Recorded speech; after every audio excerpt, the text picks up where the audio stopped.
Hello everyone, my name is Shiva Kinasamy and I'm an instructor here at UNR Extension's Small Business Education Program.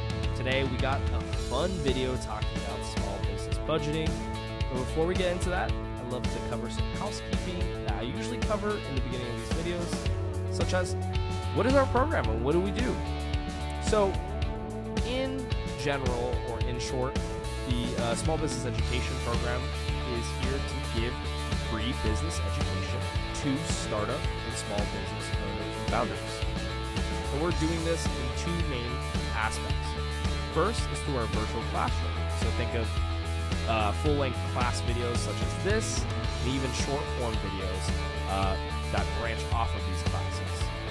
And this can be found on our YouTube playlist, as well as our actual website, which you can go into Google and type in UNR Extension Small Business Education.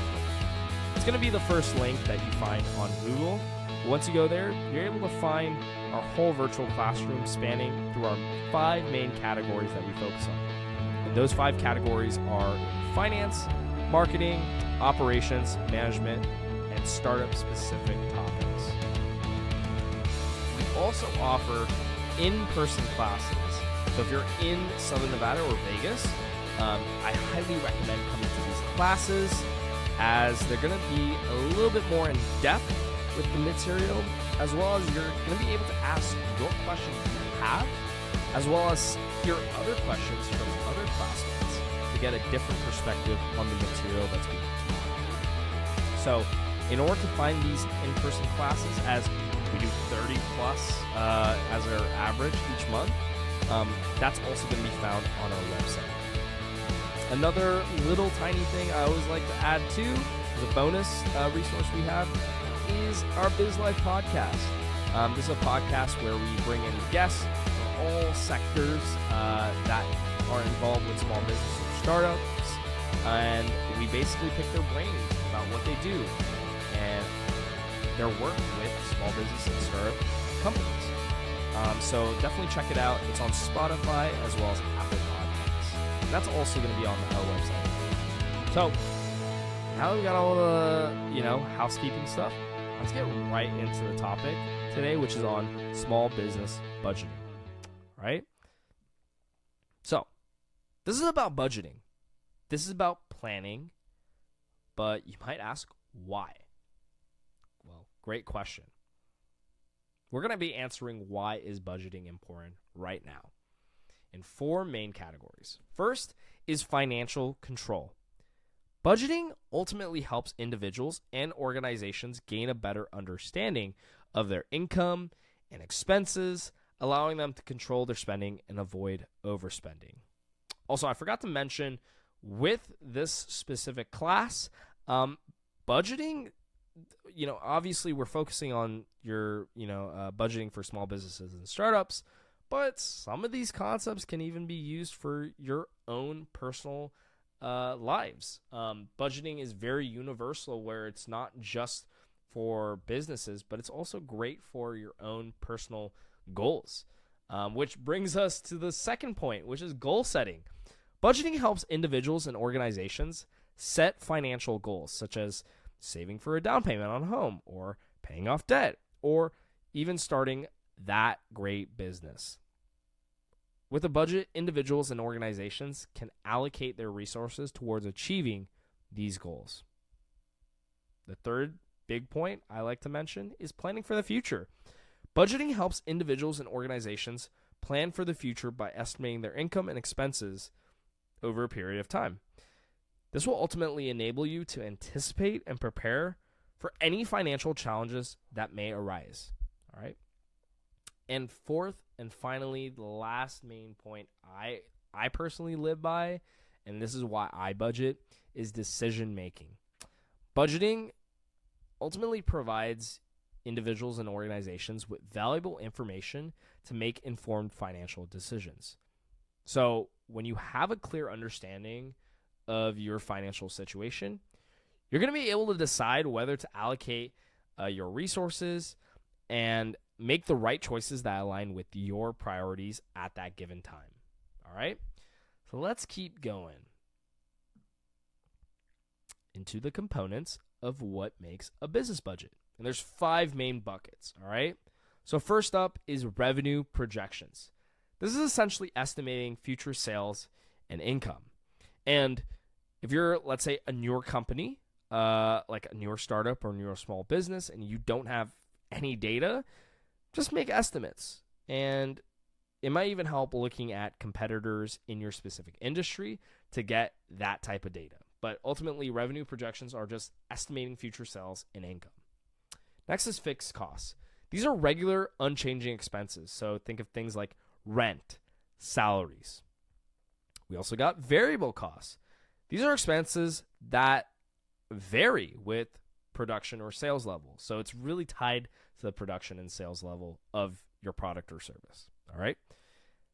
Lastly, or fourthly, I should say, is one-time costs. So these are unusual or irregular expenses. So think of things like equipment purchases. And the last and probably the biggest component is going to be your buffer fund. I think of this as an emergency fund, right? It's a contingency fund for unexpected expenses. Things like COVID and the pandemic. So these are going to be really key in making sure you create a great business budget, all right? So now we know the components. Let's look at the steps on how to create a great killer budget. First is going to be estimating revenue. Like I said, base this on if this is your first time creating the startup and you're just trying to estimate revenue projections, look at your competitors, look at the industry, and take that data and be conservative with what you're estimating, all right? But if you are a business that has been in business for a while and you have that data, estimate your revenue and base it on past data and your own market analysis, all right? Next up is list fixed and variable costs. So categorize all those types of expenses. It's going to save you a ton of time later on. Next is setting profit margins. Determine your desired profitability. What's your goal, right? Fourth is calculating net income. Simply is revenue minus expenses, all right? And the last but most important one is adjust for cash flow, all right? Make sure you're ensuring timing of income and expenses. Make sure they align with each other, all right? We're going to talk more about this later, but you don't want to be doing a ton of expenses or buying a ton of product or whatnot in a time when you know that you're not going to be selling a ton, right? So you might have seasons. So adjust your cash flow accordingly, all right? Which leads us to our next slide, which is cash flow management. This is a really key concept when it comes to creating a budget, all right?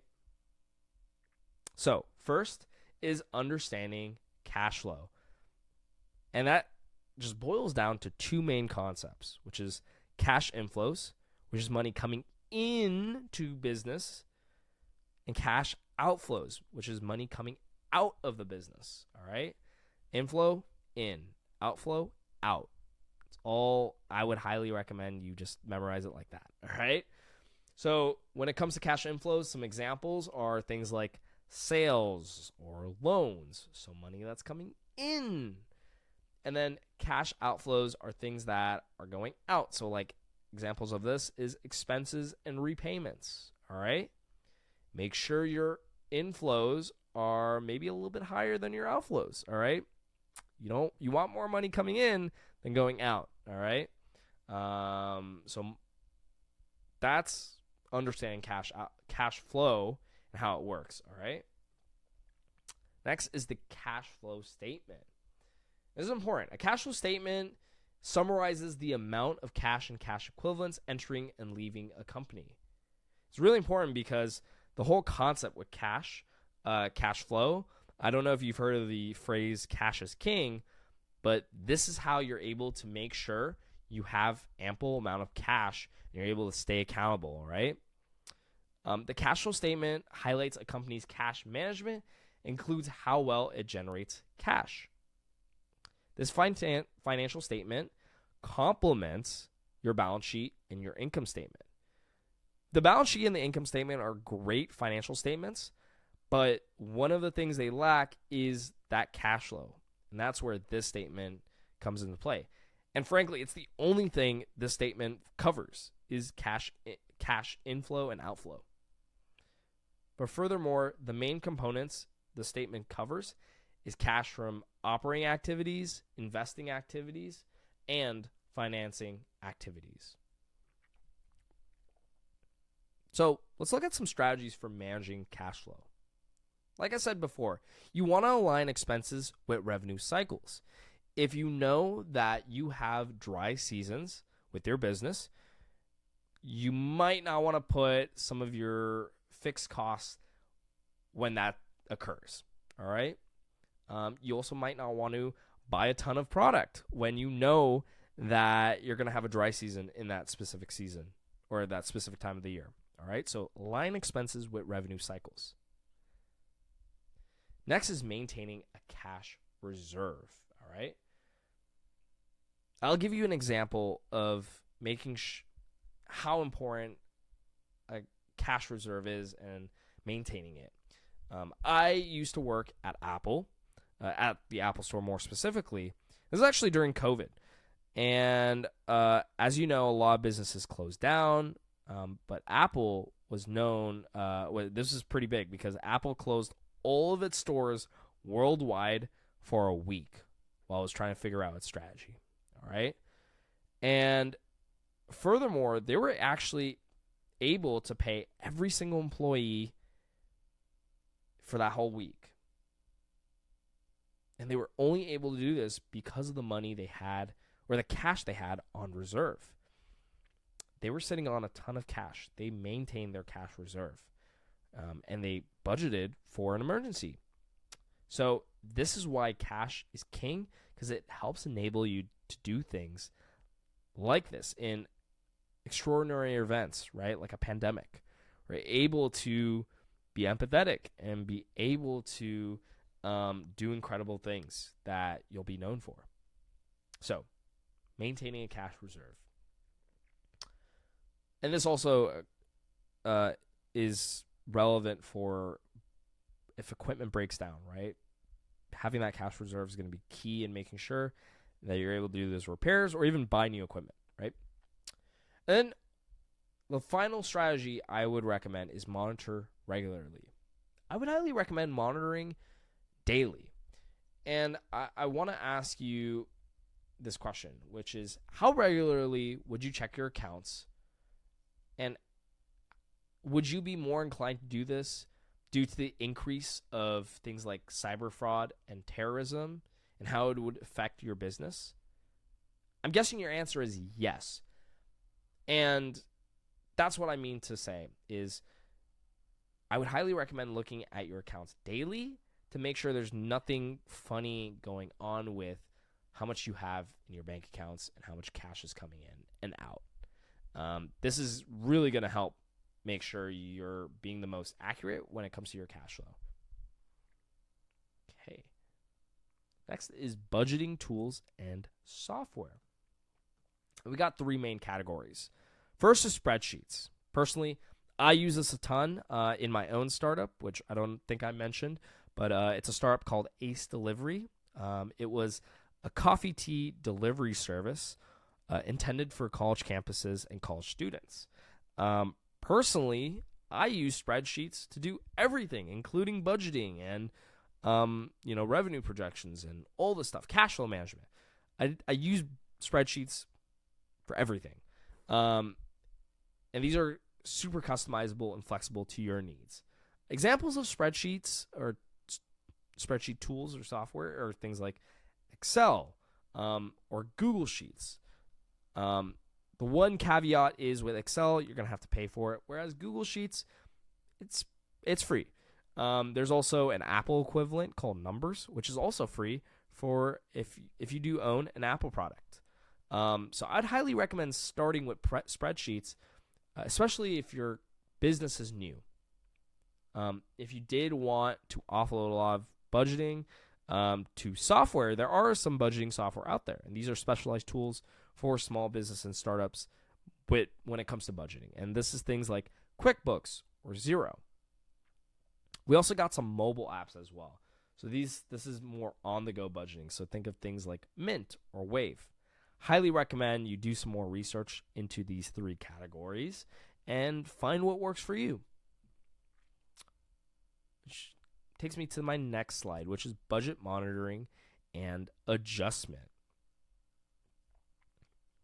Now, I mentioned how you would want to do a daily review, but when it comes to your budget and your goals, you're also going to want to do a regular review and even scheduling monthly or quarterly budget reviews. This is going to be key to making sure you're on track with your budget and your specific financial/business goals. And if there's anything that is going well or not going so well to meet that budget, adjust the budget. Adjust for unexpected changes, all right? Reforecast based on your actual performance. If you're doing really well, maybe you can do some cool stuff like parties or whatnot. But if you're really struggling to meet certain goals or milestones that you need to be meeting at that specific, review session, then you might need to cut back on certain things. So it really just depends. But I would highly recommend scheduling monthly or quarterly budget reviews. And this is more of the macro, whereas those daily reviews I was mentioning is more of the minute, micro things to make sure your cash flow is going well. And then adjust accordingly. Okay? And ultimately, last thing I want to say about this slide is continuously improve based on all your learning. So the more data you have, the more you go with this budget, the more long-term it is, you're going to be able to make little minute details, and you're going to be very successful.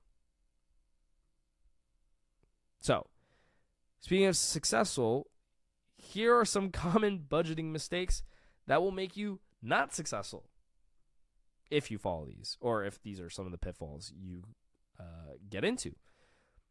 So, some pitfalls to avoid is overestimating revenue. In my opinion, I would always recommend people to be conservative with their revenue projections. Always underestimate when it comes to revenue, because if you do meet above that, then great. You